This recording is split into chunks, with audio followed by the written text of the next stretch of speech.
Pubala, you have asked me what is the significance of visions in the process of meditation. Unequivocally, I say to you, it has no significance at all. First of all, one has to understand what exactly is the meaning of the word vision.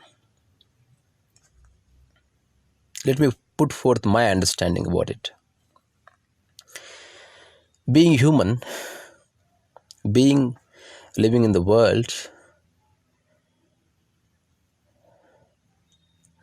living a life of rat race, living a life of this game called success and failure, we all have dreams. I don't have, though I don't mind being part of this gang who dream all the time. So we all have dreams. But what is the difference between dream and vision? Dream simply means which has potential to manifest in the future. For example, if you dream about a car, it simply means there is a possibility of you buying a car. But if you have a dream of becoming a dog, if you have a dream, becoming a flying horse, that doesn't manifest in your lifetime. So, first of all, we have to distinguish between these two aspects of life. One is dream and one is vision. So, many people in the world, particularly in the West, in the form of meditation, people actually contemplate.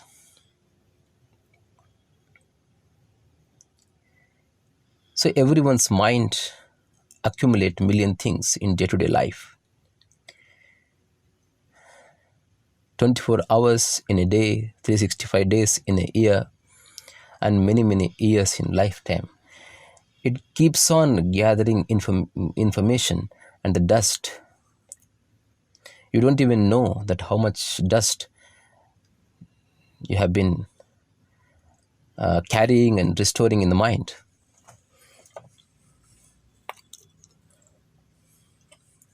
So when you sleep, mind starts functioning on its own accord. It is free. It concocts all the information and creates unexplicable stories.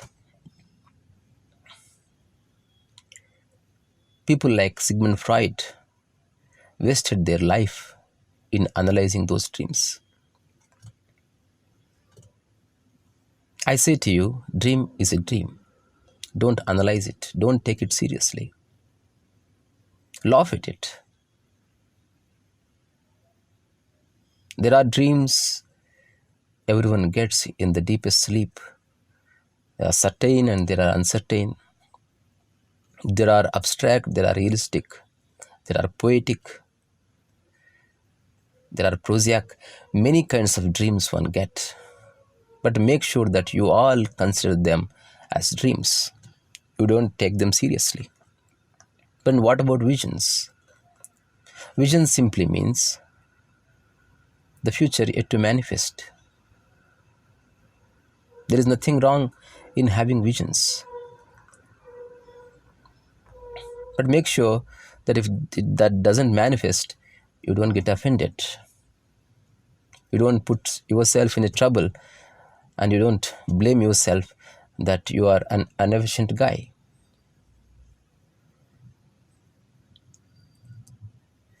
So in meditation, people who pay attention in those visions, because meditation simply become a daydreaming when you pay attention to those visions.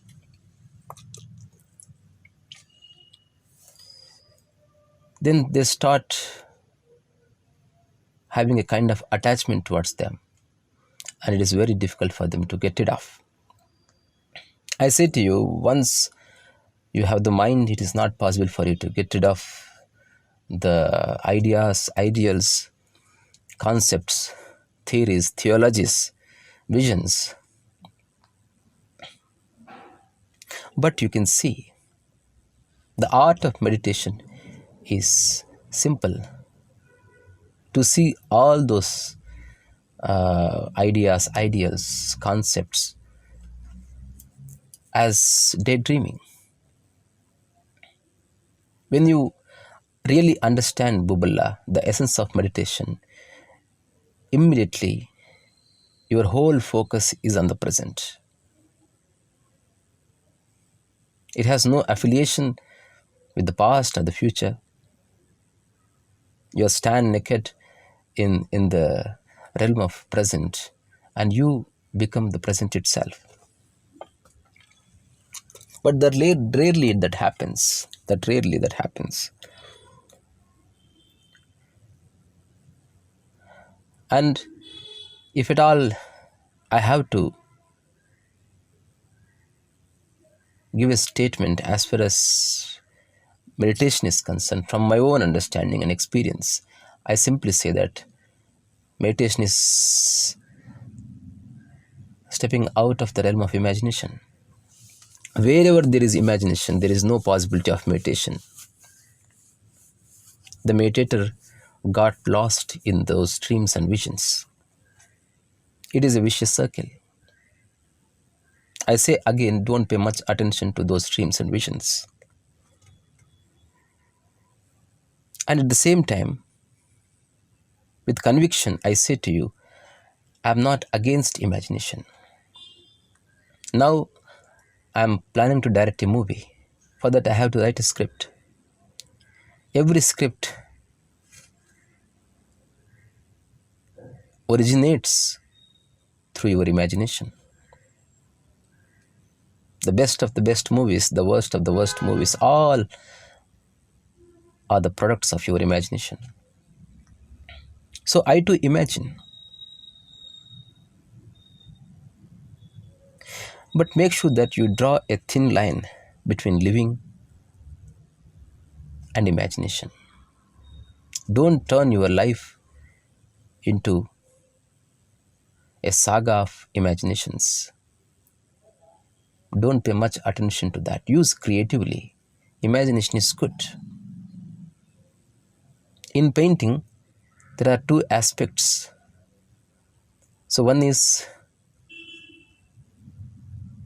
still life painting and the second is abstract. In still life painting, you look at an object and you just draw whatsoever you look at, and you don't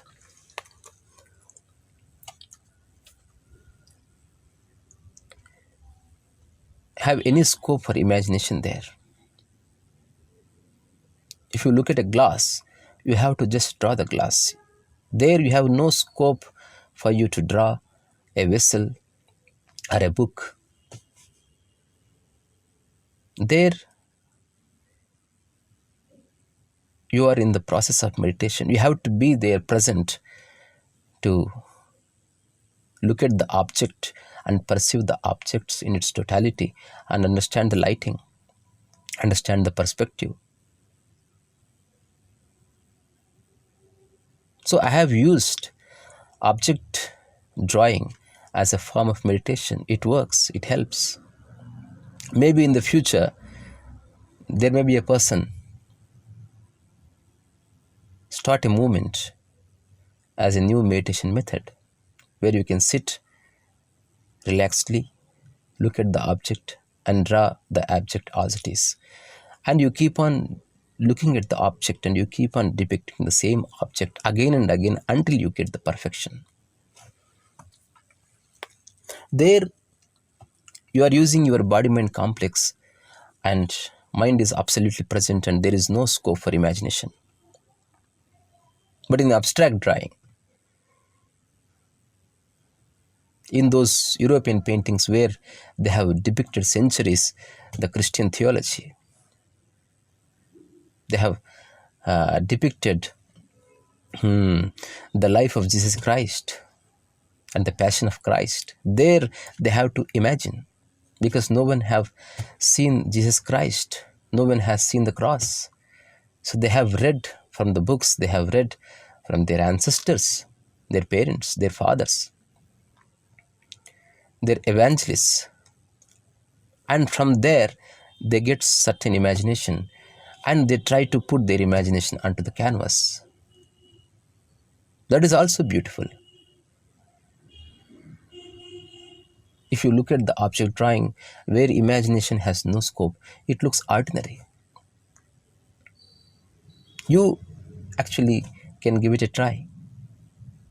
After listening to this bubala, just take a small cup which you drink tea every day, which is the closest and the closest object of your life. You try to understand the object. So by understanding the object as it is, where you are not putting into you are putting your imagination into it. That's what the meaning of as it is. Then eventually when you look at the world, you start perceiving the world as it is. Suddenly there is meditativeness. There is no possibility of vision in meditation. All visions are bakwas. All visions are meaningless. There are meditation methods where these visions have tremendous significance. They all, whosoever practice, fall prey. But it doesn't help. At the most, they can have an illusory idea about themselves, that they may think that they become close to God, and they may think that they have been leading a serene life. They pretend to be so.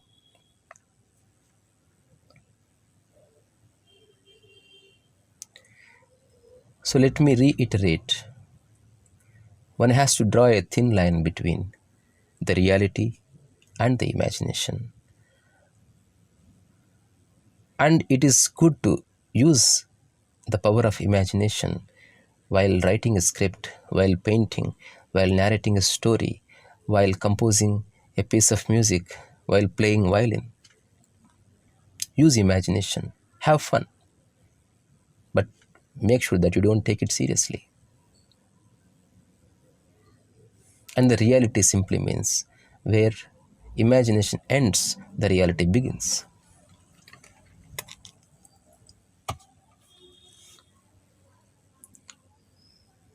Then, what really happens? When the imagination ends, when the meditation begins, the meditator becomes the meditation, and the meditation becomes the meditator. There is no gap between the meditation and the meditator. So let me give you a simple analogy. Just go and stand in the middle of the scrap. By standing in the middle of the scrap, don't start thinking yourself as scrap. Then you are looking at the scrap as it is. You are separated from the scrap. You are looking at the scrap as scrap. Go and stand in the middle of rose garden. Don't start thinking yourself as a rose, a beautiful rose who blossomed on this planet Earth. Don't bring all this imagination. You just see the garden as garden. Stand apart. In the same way, you stand in the middle of the crowd. You walk on this planet Earth. You live in the world. And look at it.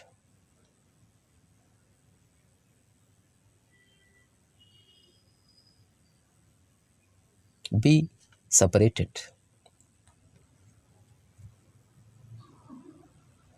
And when it is required, melt and merge with the world. Use your power of imagination. Make money. Have luxuries. Impress a girl. If it is necessary, lie. Do everything. But also you should know the art of looking at whatsoever is as it is without poking your imagination into it, then you are out of vicious circle. Bubala, don't pay much attention to the visions.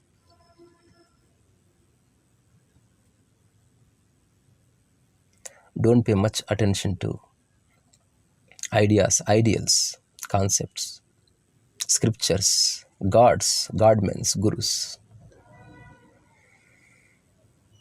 In Zen philosophy, one statement is significant. If you go to any Zen monastery, a beautiful statement is written somewhere on the wall. You live here as if you are alone. What does it mean? Drop the crap. Be independent. Never be dependent on anything. Once you enter into the realm of independence, slowly, slowly, a subtle connection will be established with the nature. Then you become interdependent with the nature. The energy between you and the nature flows like an endless river.